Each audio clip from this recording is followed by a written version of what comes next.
नमस्कार। ये है कथा कस्तूरी और कथा कस्तूरी में आज मैं हूं जयानमन त्रिपाठी। आप लोगों को सुना रहा हूं रांगे राघव द्वारा लिखित एक रिपोर्टाज जिसका नाम है अदम्य जीवन। हम पगडंडियों से बढ़ते जा रहे थे। सूर्य आकाश में चढ़ने लगा था। कहीं कहीं कोई किसान किसी पेड़ की छाया में बैठा दिख पड़ता था। सर्वत्र नीरवता छा रही थी। आकाश में बादल तैर रहे थे जिन्हें देखकर खेतों से एक सौंधी सी उमंग उठती थी। दूर हरियाली की लहर तेज चलती हवा की तरंगों पर गूंज से उठती थी। हरी भरी पृथ्वी पर कभी कभी बादलों के छा जाने से कहीं धूप और कहीं छाया बरबस हृदय को अपनी ओर आकर्षित कर लेती थी। किंतु मेरे साथी को जैसे इन सब बातों में कोई दिलचस्पी नहीं थी। बायां हाथ उठाकर वह कह रहा था, वही है सिद्धीरगंज, देख रहे हो ना, वह ताड़ का पेड़। दूर लगभग मील भर की दूरी पर कालनीमी की तरह खड़ा था लंबा ताड़ का पेड़। जैसे जैसे हम उस पेड़ की तरफ बढ़ रहे थे, आकाश के बादल लहरों की तरह उस पर केंद्राकार आकर फैल जाते थे। वर्षों से ताड़ का पेड़ वह इसी तरह खड़ा है और वर्षों से उसके हिलते पत्तों ने बादलों की मरमर सुनी है, किंतु आज उसकी छाया में मनुष्य विक्षुब्ध है। मेरा साथी चुपचाप बढ़ता चला आ रहा था। एकाएक वह ठिठक कर खड़ा हो गया। मैं उसके पीछे था।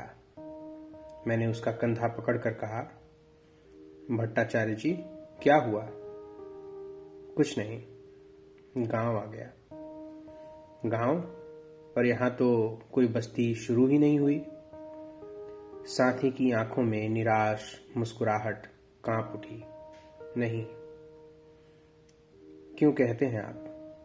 वह देखिए, वह। और उसने अपना हाथ सामने की ओर उठा दिया। मिट्टी का एक छोटा सा ढूह घास में से अपना अनघड़ सिर निकाले चुपचाप पड़ा था। मैं समझ नहीं सका कि क्या यही गांव है। मैंने कहा, यह तो मिट्टी का एक ढूह मात्र है। इस गांव की यही तारीफ है। आदमी मिलने से पहले यहां कब्रें शुरू हो जाती हैं। मैंने देखा, सचमुच कब्र थी। कच्ची मिट्टी, सिर पर कोई साया नहीं, चारों तरफ कोई घेरा नहीं। हम लोग बढ़ चले। प्रतीक्षा की सी नीरवता में प्रायः हर 5-10 कदम पर एक न एक कब्र थी। मेरा हृदय कांप उठा। सामने एक टूटा घर था, भग्न, विध्वस्त, मानो तूफान में उसका वैभव नष्ट हो गया था। और उसके सामने केले के पेड़ों की शीतल और मनोरम छाया में 14 कब्रें आंखें मूंदे पड़ी थीं।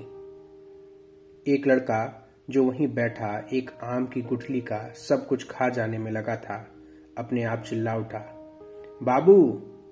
एक एक में 2-2, 3-3 है। एक एक में 2-2, 3-3। और वह फिर गुठली को मुंह मारने लगा। भट्टाचार्य जी पेड़ों की घनी छाया में एक पेड़ से सटकर खड़े विश्राम कर रहे थे। वे कहने लगे, बाहर से तुम्हारी तरह ही बहुत से लोग आते हैं।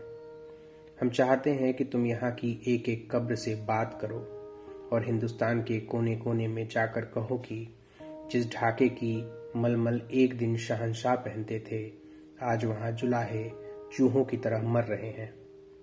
बोलो, सुना सकोगे संसार को यह? छोटी छोटी पगडंडियों से होता हुआ यह स्वर कब्रों से टकराकर गूंज उठा और मानो कब्रों से आवाजें आने लगी। 14 कब्रें आंखों के सामने एक बारगी में। उनमें सोए कंकाल तड़प उठे और नाच उठे, यातना से व्याकुल, भूख से तड़प तड़प कर मरते हुए प्राणियों के चित्र। राह में एक वृद्ध अपनी चटाई पर बैठा करघा चला रहा था। हम लोग उसी के पास जाकर रुक गए। वृद्ध ने हमारी ओर दृष्टि उठाई। भट्टाचार्य जी ने कहा, दादा, आगरे से आए हैं यहाँ का हाल देखने। जियो बेटा जियो, वृद्ध ने गदगद स्वर से कहा। यह आगरा कहाँ है? हिंदुस्तान में। हिंदुस्तान से हो आओ। बैठो बेटा, आओ। उसने चटाई की ओर इशारा किया। हम लोग बैठ गए। वृद्ध कहने लगा, जो देखने लायक था वह तो खत्म हो गया, मगर तुम आए हो तो देखो आगे जाने क्या हो। वह क्षण भर चिंतित सा दिखाई दिया, फिर एकाएक स्वर बदलकर उसने कहा, तुम हमारे मेहमान हो भैया, आराम से बैठो जरा। हम भूखे हैं, मगर तुमने जो इतना कष्ट किया है किस लिए? हमें अपना समझ कर ही ना। फिर तुम समझते हो हमें इसका ज्ञान नहीं है। मैं चुपचाप बैठा रहा। भट्टाचार्य जी कहने लगे, दादा कष्ट वष्ट की बात छोड़ो, इन्हें इस गांव के कुछ हालचाल बताओ। वृद्ध एक क्षण चुप रहा, फिर बोला, हालचाल? वह देखो। और उसने एक कब्र की ओर इशारा किया और कहता गया, सिद्धीरगंज के हालचाल सुनना चाहते हो? 1 2 3 गांव के एक छोर से दूसरे छोर तक गिनते चले जाओ। कसम है, अगर तुम किसी को हाय हाय करते पाओ। नहीं, आज कुछ नहीं है। था एक दिन जब गांव में रात दिन रोने कराहने के सिवा और कुछ भी सुनाई नहीं देता था, मगर अब तो वह सब कुछ नहीं। वास्तव में हमें कोई भी रोता नहीं दिखा। सब मानो अपने अपने काम में लगे थे। मैंने देखा डॉक्टर चुपचाप घरों की ओर देख रहा है। बांस के सुंदर सुंदर झोपड़े, सदियों से बंगाल, हम लोगों पर बार बार बाहरी हमले हो रहे, मगर आक्रमणकारी कभी भी यहाँ की शस्य श्यामला पवित्र भूमि को नहीं रौंद सके। यहाँ मनुष्य को इतना समय मिल चुका था कि वह बैठकर आराम से इतने सुंदर और स्वच्छ घर बना सकता, और आज वही घर निर्जनता की अर्गला लगाए मूक खड़े थे। अकाल ने उन पर अपनी जो विभत्स छाया डाली थी, उसका धुंधलका अभी तक भी मानो कानों में छिपा बैठा था। मैं देख रहा था, जिनके शरीर में केवल हड्डियां ही शेष थीं, आज भी उनमें जीवित रहने का साहस था। अकाल आया, बीमारी आई, और फिर दूसरे अकाल की गहरी आंधी भी क्षितिज पर सिर उठाने लगी है, किंतु अविचलित है यह। किस लिए? इसीलिए ना कि वह जनता किसी से भी दब नहीं सकती। एक दिन विजेताओं ने इन्हें कुचला था, आज भी मनुष्य का स्वार्थ और भीषण व्यापार इन्हें निचोड़ रहा है, किंतु यह तो अभी तक अदम्य, अविजेय है। बूढ़ा फिर कहने लगा। अब के उसका स्वर दृढ़ था, इस गांव में आज घरों पर किसकी दृष्टि ठहरेगी भैया? इधर देखो, वे जो छाया में सो रही हैं चुपचाप, वे मिट्टी की कच्ची कब्रें गिनकर देख लो। अगर 500 से कम दिखाई पड़े और एक एक में एक ही आदमी दफनाया गया हो, यह भी कोई जरूरी बात नहीं है। यह है हम मुसलमानों की बात। और अगर तुम सुनना चाहते हो कि हिंदू क्यों नहीं मरे, तो जाकर शीतलखा की धारा से पूछो कि क्यों। तू सिद्धिरगंज के सैकड़ों किसानों को बहा ले गई, जिनकी हड्डियां तक का आज पता नहीं। और वह सहसा मुस्कुरा उठा। मैंने देखा और समझने की चेष्टा की। मृत्यु ने उसे विक्षुब्ध कर दिया था। उसने कहा, इस गांव में करीब करीब हर घर में मौत हो चुकी है। हजारों व्यक्ति मर चुके हैं, मगर सब तो नहीं मर सकते थे, और शायद सब नहीं मरेंगे। मगर कौन जाने आगे क्या होगा। इस समय कुछ और लोग भी वहां इकट्ठे हो गए थे। रहमत, जो अपने ताने को एक दफा ठोक कर उठ आया था, आकर वहीं बैठ गया था। चर्चा चल पड़ी। रहमत कहने लगा, हाँ, काफी लोग मर गए हैं। तुम्हारे घर में कितने आदमी थे? 25 थे, जिनमें 20 मर गए। अब 5 बाकी हैं। और उसने अब्दुल के हाथ से हुक्का लेकर धुआं उगलना शुरू कर दिया। बोला, यह मिल जाती है भैया बस। उसने तंबाकू की ओर इशारा किया और मुस्कुरा उठा। पहले वृद्ध की वह क्षुब्ध आकृति अब कुछ दीन सी हो गई थी, मानो पहले जो व्यक्तिगत दुख सजीव होकर चारों ओर हाहाकार कर उठा था, अब सामूहिक रूप में केवल साधारण सा होकर चक्कर काटने लगा है। कुछ देर बाद रहमत ने एक लंबी सांस छोड़ी और फिर गंभीर भाव से कहा, आने दो, जो कुछ आएगा उसे झेलेंगे। पगडंडी पर मरियल भूखमरे कुत्ते भौंक उठे, मानो रहमत की बात को समझकर उन्होंने उसका समर्थन किया हो। रहमत ने फिर कहा, उन दिनों 30-40 आदमी रोज मरते थे।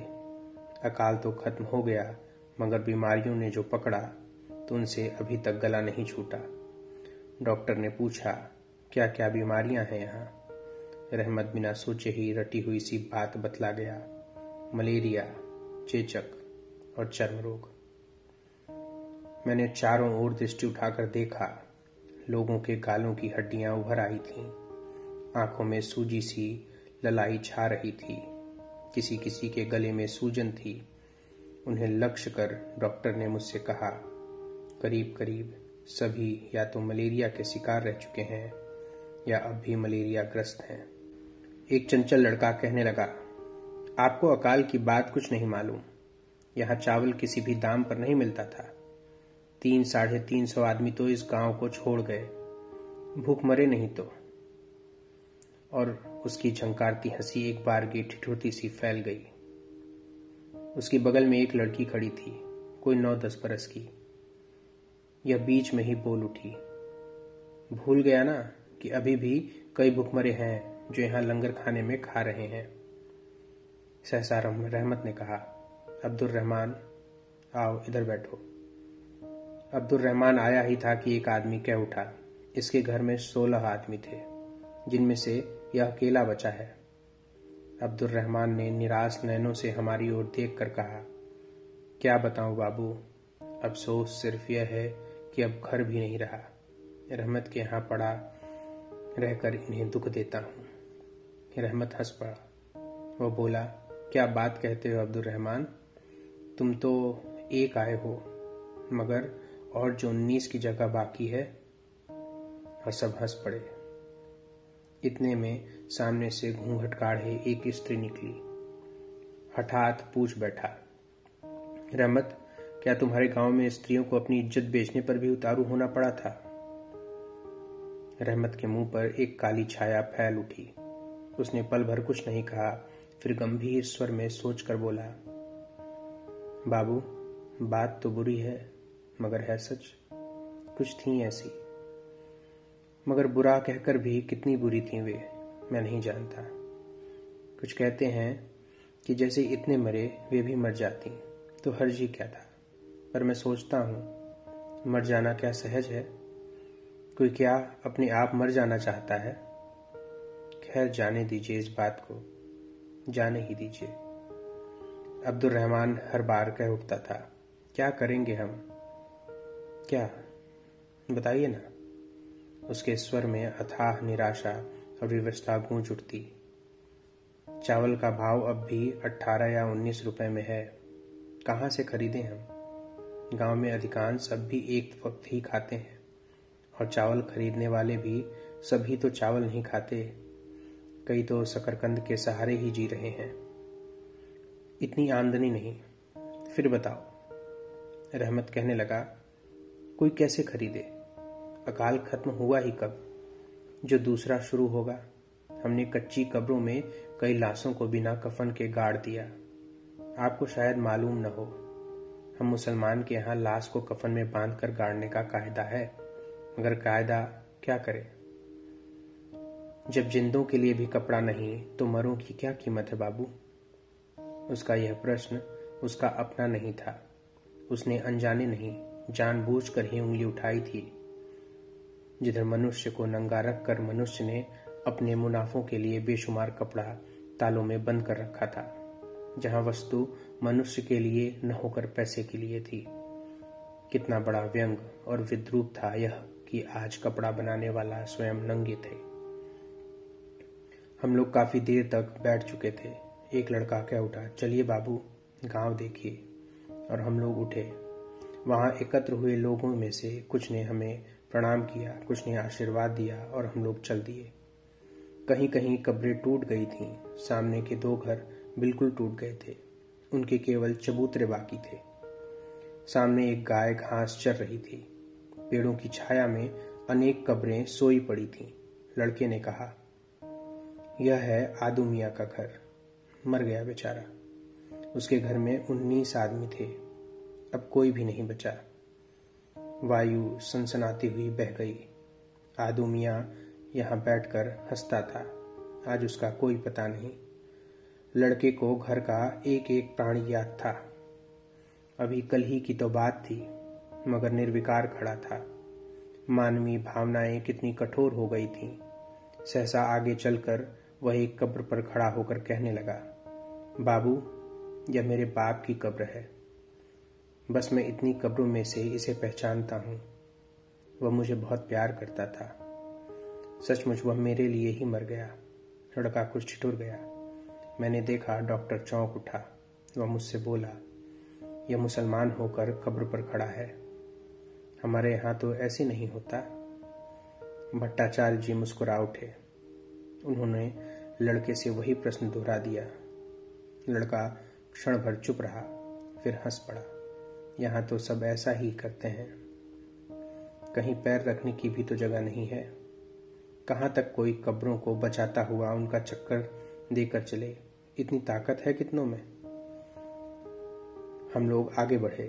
भट्टाचार्य जी एक आदमी से कुछ बातें करने लगे। वह आदमी कह उठा, गांव कमेटी के यूनियन बोर्ड के मेंबर सब चोर हैं। चोर? कोई हमारी परवाह करता है? रिश्तेदारों का कारण देते हैं, अपनों को देते हैं। हमारी क्या पूछ।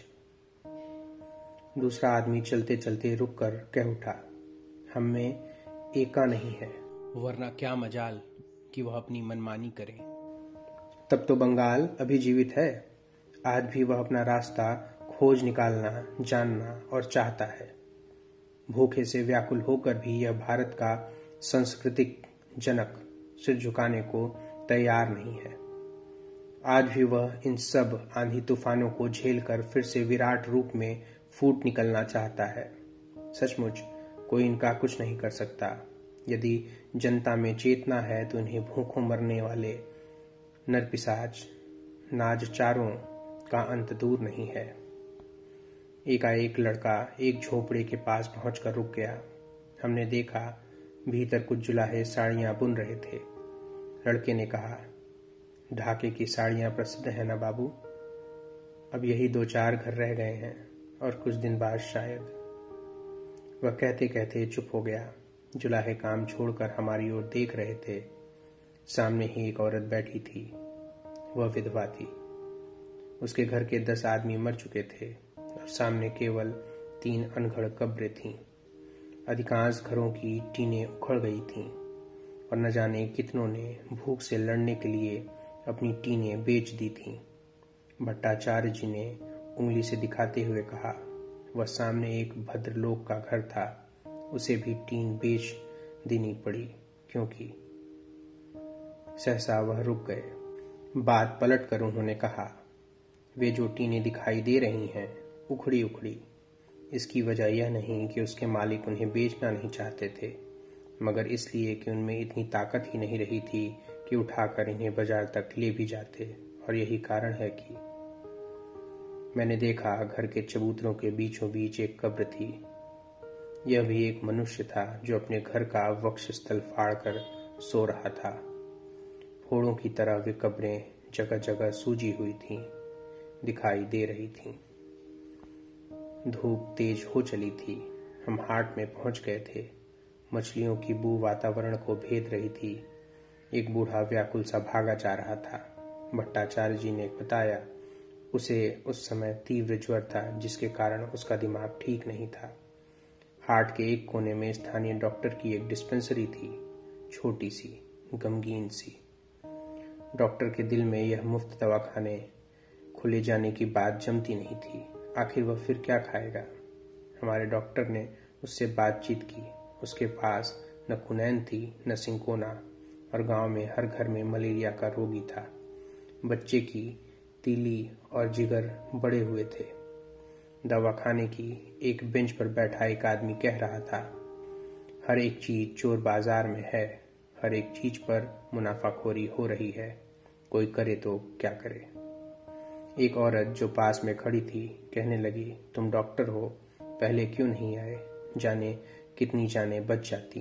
यहाँ एक सरकारी दवाखाना है जिसमें कोई खास दवाई नहीं, मरीजों की कोई खास तवज्जो नहीं। कहाँ ढाकेश्वरी मिल नंबर 2 में तुम्हारा दवाखाना है। अब वहीं आएंगे कल से, 4-5 मिल तो हैं ही। उस समय उस औरत की बात की अनसुनी करके खैराती अस्पताल का असिस्टेंट डॉक्टर मुझसे कह रहा था, हमने 75% आदमियों की हालत सुधार दी है। भट्टाचार्य जी मुस्कुरा रहे थे। एक ओर हमारे शासक बोल रहे थे, दूसरी ओर वही बात जनता कह रही थी। सामने अनेक जर्जर रोगी खड़े प्रतीक्षा कर रहे थे, बुझी हुई आंखें, उभरी हुई पसलियां और वही भयानक चर्म रोग। यहाँ से हम लंगर खानों की ओर चल दिए। लंगर खाने और जगह बंद हो गए हैं, किंतु यहाँ अभी तक खुले हैं। खुले हुए मैदान में पेड़ों की छाया में 3 भट्टियां खुदी हैं। एक बड़ों का लंगर खाना है जहाँ खिचड़ी बटती है। करीब 100 आदमी आज भी उसी पर चलते हैं, पलते हैं। मैली कुचैली औरतों के जमघट में कुछ बैठी चूल्हा फूंक रही थीं। एक औरत ने बताया कि बच्चों के 2 लंगर खाने हैं, एक हिंदू एक मुसलमान, दोनों में 100-100 बच्चे। कहते हैं 7.5 सेर खिचड़ी बटती है और कुछ मछली, बस इतना ही। किसी तरह लोग जी भर रहे हैं। भट्टाचार्य जी ने बताया कि फ्रेंड्स एम्बुलेंस यूनिट इन्हें चला रहा है। मैं और भट्टाचार्य जी आगे चल पड़े। फिर हम दोनों एक पेड़ के नीचे बैठ गए। भट्टाचार्य जी कहने लगे, तुमने देखा 7.5 सेर, 100 में कितना पड़ा। सामने भट्टी में से धुआं निकलकर ऊपर घुमड़ रहा था। आज सारा बंगाल महानाश की आग पर लटका भुन रहा है और चारों ओर से राक्षस मानो उसे चबा जाना चाहता है। इतने में डॉक्टर आ गया। उसके साथ एक औरत थी जो रो रही थी। मुझे बड़ा विस्मय हुआ, यहाँ लोग अभी तक रो सकते हैं, तब तो इनमें हृदय है। वह कह रही थी, दवाखान लेकर अब आए हो, पहले आते तो मेरे बच्चे बच जाते। अरे वह माँ थी, उसके 6 बच्चे मर गए थे और सिर्फ 2 बचे थे। मैं अब यहीं लंगर खाने में काम करती हूँ, किसी तरह पेट भर जाता है, भीख नहीं मांगी जाती बाबू। और वह फिर रो पड़ी। मेरे बच्चे। दिल कड़ाकर हम लोग वहां से चल दिए। वह आंखों में आंसू भरे हमें शत आशीर्वाद देती सीजियों की त्यों खड़ी रही। खेतों में कब्रें चुपचाप उदास सी सोई पड़ी थी, जिन्हें चिथड़ों में लिपटा एक बुढ़ा एक पेड़ की छाया में बैठा विरक्त भाव से देख रहा था। एक टूटी सी दीवार में 3 आले अब भी खड़े थे, मगर घर नहीं थे। 8 घर विध्वस्त पड़े थे। उनके सामने बराबर में 30 कब्रें पड़ी थीं और एक नवयुवक जो देखने में बूढ़ा लगता था उनकी ओर देख देख कर मुस्कुरा रहा था। वे सब एक दिन जुलाहों के घर के थे, पर अकाल के ताने और बीमारियों के बाने ने सहसा उनके जीवन व्यापार का अंत कर दिया था। दिन में नहीं, रात को। भट्टाचार्य जी कहने लगे, गांव में कब्रिस्तान की सी छायाएं नाचने लगती हैं। सिद्धीरगंज कभी भी नहीं भूलेगा कि एक दिन आदमी के बनाए अकाल ने उसका सत्यानाश कर दिया था। जो आदमी अपनी हड्डियों से, दधीच की हड्डियों से यह अमर कथा लिख गए हैं, बंगाल उनकी ज्वलंत स्मृति को कभी नहीं भुलाएगा। मेरे मुंह से हठात निकल गया, उसे हिंदुस्तान कभी नहीं भुलाएगा भट्टाचार्य जी, मानवता उसे कभी नहीं भुला सकेगी। डॉक्टर आगे आगे चल रहा था। हम लोग लौट रहे थे। नदी की पतली धारा में कुछ नंगे लड़के नहा रहे थे, जिनकी पतली हड्डियों से टकराकर छोटी छोटी लहरों मानो निराश उदास लौट जाती थीं। उन्होंने हमें देखा और संवेद स्वर से चिल्ला उठे, इंकलाब जिंदाबाद, इंकलाब जिंदाबाद। गर्व से मेरी छाती फूल उठी। कौन कहता है कि बंगाल मर गया है, जहां भूख और बीमारियों से लड़कर भी मनुष्य के बालकों में क्रांति को चीरजीवी रखने का अपराजित साहस है, वह राष्ट्र कभी नहीं मर सकेगा। हड्डी हड्डी से लड़ने वाले यह योद्धा जीवन की महान शक्ति को अभी तक अपने में जीवित रख सके हैं। संसार कहता है स्टालिनग्राड में लोग खंडहरों में से लड़े थे और उन्होंने दुश्मन के दांत खट्टे कर दिए थे। उन्होंने बर्बरता की धारा को रोककर रूस को गुलाम होने से बचा दिया। किंतु मैं पूछता हूँ, क्या सिद्धिरगंज दूसरा स्टालिनग्राड नहीं? मनुष्य भूख से तड़प तड़प कर यहाँ जान दे चुके हैं। वे भीषण रोगों का शिकार हो चुके हैं। उनके घर खंडहर हो गए हैं। कब्रों से जमीन ढक गई है। नदियों में लाशों की सड़ांध एक दिन दूर दूर तक फैल गई है। किंतु मनुष्य का साहस जीवित है। आज भी बंगाल के बच्चे क्रांति को नहीं भूले हैं। क्या इन योद्धाओं ने भारतीय संस्कृति की जड़ों पर होने वाले आघात को सहकर आज संसार को यह नहीं दिखला दिया है कि जनशक्ति कभी पराजित नहीं हो सकती, वह कभी मर नहीं सकती। जब फासिस्टवाद से भी बर्बर नजपिशाच मुनाफाखोरों ने नाच पर बैठकर झर उगला, कपड़ा चोरों ने उनकी बहु बेटियों को निर्लज्ज होने दिया, तब भी क्या इन्होंने सिर झुकाया? नहीं, ये वीरों की तरह लड़े हैं। आज सिद्धिरगंज की पृथ्वी शहीदों के मजारों से ढक गई है। युग युग तक संसार को याद रखना पड़ेगा कि एक दिन मनुष्य के स्वार्थ और असाम्य के कारण, गुलामी और साम्राज्यवादी शासन के कारण बंगाल जैसी शस्य श्यामला भूमि में भी मनुष्य को भूख से दम तोड़ना पड़ा था, और लोगों ने उसे पूरी शक्ति से इसलिए झेला था कि मानवता जीवित रहना चाहती थी। उसे कोई मिटा नहीं सकता। आज अकाल का वह पहला भीषण स्वरूप समाप्त हो चुका है, किंतु रोगों की वर्षा आंधी के बाद प्रलय उमड़ रही है, और इस समय भी लोग कहते हैं बंगाल का अकाल समाप्त हो चुका है। पर आज यह कुछ नहीं तो भी महामरण का भीषण नृत्य है। जब हम लोग सिद्धिरगंज से लौट रहे थे, शीतलता की प्रशांत धारा में नहाता हुआ एक आदमी गा रहा था, सोनार बांग्ला होलो शोनशान, एक साथे सबे चल। उसका यह स्वर दूर दूर तक लहरों पर फैल उठता था। रांगे राघव द्वारा रचित यह रिपोर्टाज समाप्त हुआ। फिर मिलते हैं साहित्य की अन्य विधा के साथ। शुक्रिया।